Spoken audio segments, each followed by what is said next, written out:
शेवटी बेसबॉल क्रिकेटनं भारताचा बाजा वाजवलाय. 2 दिवस भारतानं वर्चस्व मिळवलं. मात्र तिसऱ्या चौथ्या दिवशी बेसबॉल क्रिकेट खेळून इंग्लंडनं आपल्यावर वर्चस्व मिळवलं.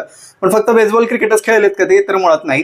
पोपनं करून दाखवलं की क्रीजचा वापर करून कशा पद्धतीनं धावा घेता येतात आणि पार्टनरशिप आणि सेशन बाय सेशन जिंकत गेलं तर तिसऱ्या चौथ्या दिवशी पण तुम्ही मॅचमध्ये कमबॅक करू शकता. वेल प्लेड इंग्लंड.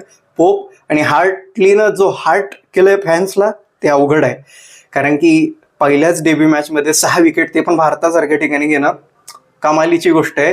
भारताला त्यांचा प्लॅन थोडा बदलावा लागेल, कारण शेवटच्या दिवशी नेमका कोणत्या प्लॅननं भारत खेळत होता हे थोडं विचार करण्याची गोष्ट आहे. डिफेन्सिव्ह अप्रोच खूप काळ टिकत नाही टेस्ट क्रिकेटमध्ये बऱ्याचदा. डिफेन्सिव्ह अप्रोचसाठी पूर्ण डिफेन्सिव्ह मेंटॅलिटीतले प्लेअर लागतात, जे पुजारा रहाणे मला वाटतं त्यांच्याकडे लई दुर्लक्ष केलंय. आणि गिलचा फॉर्म बघता त्याला कुठपर्यंत ठेवावं टेस्ट क्रिकेटमध्ये हाही एक मोठा यक्ष प्रश्न